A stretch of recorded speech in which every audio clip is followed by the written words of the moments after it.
Hi friends, welcome back to my channel. ఈ వీడియోలో మనం వైస్రాయ్స్ పేరు, వారి కాలం మరియు ప్రాముఖ్యత గురించి తెలుసుకుందాం. ఫస్ట్ వచ్చేసి లార్డ్ కానింగ్.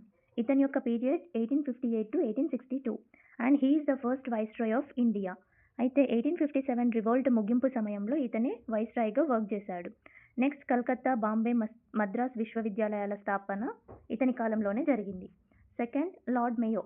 ఇతని యొక్క పీరియడ్ వచ్చేసి 1869 to 1872. అయితే ఇండియాలో ఫస్ట్ సెన్సెస్ ఇతనే ప్రారంభించాడు. విధుల్లో ఉండగా హత్యకు గురైన ఏకైక వైస్రాయ్ కూడా ఇతనే. నెక్స్ట్ వచ్చేసి లార్డ్ లిట్టన్. ఇతని పీరియడ్ వచ్చేసి 1876 to 1880. ఇతను వెర్నాకులర్ ప్రెస్ యాక్ట్ని ప్రారంభించాడు. వెర్నాకులర్ ప్రెస్ యాక్ట్ అంటే పత్రికలపై ఆంక్షలు విధించడం అన్నమాట. ఆయుధ చట్టం కూడా ఇతని పీరియడ్లోనే అమలు జరిగింది. నెక్స్ట్ వచ్చేసి లార్డ్ రిపన్. లార్డ్ రిపన్ కాలం 1880 to 1884. ఇతన్ని స్థానిక స్వపరిపాలన పితామహుడిగా మనం పేర్కొంటాము. అయితే మొదటి ఫ్యాక్టరీ చట్టం, హంటర్ కమిషన్ ఏర్పాటు ఇతని పీరియడ్లోనే జరిగింది. ఈ వీడియో యొక్క ఫుల్ లింక్ మన ఛానల్లో అయితే అప్లోడ్ చేయబడింది. మీకు ఇలాంటి మరికొన్ని వీడియోస్ కావాలంటే మన ఛానల్ని సబ్స్క్రైబ్ చేయండి. Thank you for